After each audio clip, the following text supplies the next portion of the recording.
Bonjour les amis, voici la vidéo numéro 2 sur l'alimentation. La dernière fois nous avions parlé beaucoup de l'hydratation et là nous allons parler de l'alimentation à proprement parler. Et comment avoir un bon équilibre acido-basique. Alors là, vous allez me dire, Nana, de quoi tu parles? Encore une fois, tu nous dis des termes qu'on ne comprend pas. Explique-nous. Alors, l'équilibre acido-basique. C'est très simple. Lorsque vous mangez certains aliments, lorsqu'ils se dégradent dans votre corps, ils créent soit des acides, soit des bases. Ce n'est pas forcément le goût acide qui va faire d'un aliment son acidité au niveau de la dégradation intestinale. Mais si nous avons trop d'acide dans notre corps, dans notre sang, dans nos intestins, ce n'est pas bon. Alors nous avons des doses d'acidité différentes dans le sang, dans l'estomac, etc. Ça c'est clair. Mais il ne faut pas que cette acidité se répartisse au mauvais endroit, par exemple dans nos articulations. Lorsque nous avons trop d'acidité dans notre sang va faire ce qu'on appelle un effet tampon. Il va aller chercher au niveau de nos articulations des bases. Et les bases, c'est quoi? C'est notre ossature, c'est nos os, c'est notre cartilage. Donc à chaque fois que nous mangeons trop acide, nous détruisons notre capital cartilage, notre capital osseux. C'est quand même bien dommage de s'auto-détruire ainsi, alors qu'il est très simple de faire un équilibre entre les aliments acides et les aliments basiques. Je vais vous expliquer ça. Alors moi je me suis servi très longtemps de ce guide, ma Bible des acidos basiques au début, pour comprendre, pour avoir des bases, pour avoir des recettes, pour avoir des conseils, voilà. Puis parce qu'on oublie parfois certaines choses, donc ça peut être une référence pour vous. C'est pas obligatoire parce que moi je vais essayer de vous donner un maximum de conseils. Voilà, donc qu'est-ce qui est acide dans notre alimentation? Alors là, la liste est longue. D'abord, toutes les protéines vont être acidifiantes. Donc toutes les protéines animales, viande, poisson, œufs, sont des acidifiants. Toutes les céréales, riz, pâtes, etc.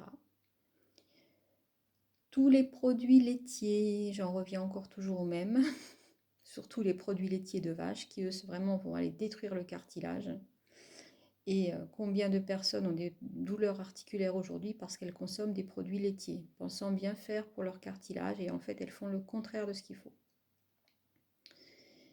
Donc tous les produits laitiers sont très acides et ça je pense qu'on peut vraiment s'en passer ou au moins diminuer les doses. Tous les sucres sont très acides et en plus les sucres, je vous en reparlerai dans une autre vidéo sur la santé, ont encore le défaut d'abîmer notre foie. Ils peuvent même nous créer en grande quantité une cirrhose du foie. Donc voilà, donc c'est vraiment des aliments qu'il faut essayer de réduire le plus possible, les biscuits, les gâteaux, etc. Voilà, donc dans l'acidité, au niveau des aliments, c'est à peu près tout. Il y a le café qui est acide, ça dépend des quantités, il ne faut pas en boire trop. Voilà, essayez de faire un équilibre, toujours pareil. Hein. C'est une question d'équilibre. Il n'y a pas d'interdit, on ne mange plus de ceci ou cela. On réduit les mauvais aliments et on augmente les bons pour être en meilleure santé. Et quand on sent justement qu'on a des douleurs, etc., on essaye de réduire le plus possible les acides pour mettre le plus de basiques possible. Donc, qu'est-ce qui est alcalin? Qu'est-ce qui est les bases? Le contraire de l'acidité, c'est l'alcalinité, c'est la base. Donc, qu'est-ce qui est alcalin pour notre corps? C'est facile. Tous les légumes. Tous. Vert, rouge, jaune, tous les légumes. Donc les crudités, les légumes usés, abusés, des légumes et des crudités. Les pommes de terre sont alcalines aussi. L'idéal, c'est de les manger bouillies à l'eau, juste cuites à la vapeur, on va dire. C'est encore mieux. Tous les fruits vont permettre un bon équilibre acido-basique et nous amener beaucoup d'énergie, beaucoup de vitamines. C'est très très important de manger des fruits en dehors des repas. Donc je préconise plutôt au petit déjeuner et au goûter. Là, c'est l'idéal. Vous amenez vraiment de l'énergie au moment où vous en avez besoin le plus. Donc c'est parfait. Et au moment où votre organisme est prêt à le digérer très facilement, sans s'encrasser. Les épices qu'on met dans notre cuisine vont permettre d'alcaliniser les plats. Donc usez, abusez des épices, des herbes, des aromates, tout ce que vous aimez. Allez-y, l'ail, l'oignon, toutes les herbes, persil, coriandre, enfin voilà, n'hésitez pas, le gingembre, le curcuma, qui en plus sont des anti-inflammatoires reconnus. Donc là, vous pouvez vraiment y aller, faites-vous plaisir dans la cuisine, mettez du goût dans votre cuisine. Au lieu de mettre du sel, mettez du goût. C'est très important. Faites-vous plaisir, faites-vous des petits plats, faites du fait maison le plus possible, parce que dans toute l'alimentation industrielle, ils rajoutent du sel, du sucre, des mauvaises huiles qui sont encore plus acidifiantes que ce qu'on va préparer à la maison. Donc toujours, si vous préparez du maison, ça sera toujours moins acide que si vous achetez des plats tout prêts. Ça aussi, c'est important de le savoir.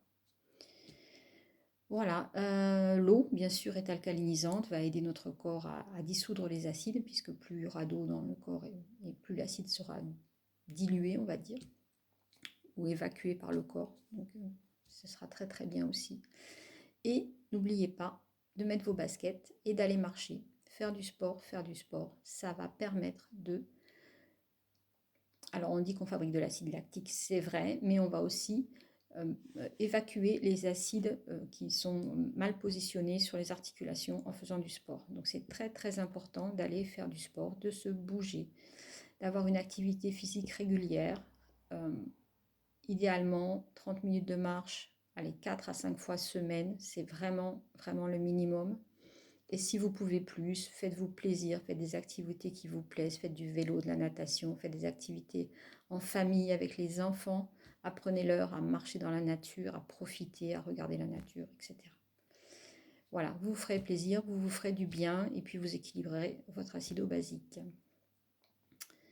Voilà pour cette première vidéo sur la santé, je ne vous en dis pas plus parce que c'est déjà beaucoup pour aujourd'hui. Et puis je vais vous donner toute la semaine des exemples d'alimentation acido-basique, ce qu'on peut faire, ce qu'on peut cuisiner, comment ça fonctionne. Je vous mettrai des petits exemples sur Facebook. Voilà. Les amis, je vous dis prenez bien soin de vous, je vous adore, à bientôt. Et la prochaine vidéo, on reparlera de l'alimentation un petit peu plus.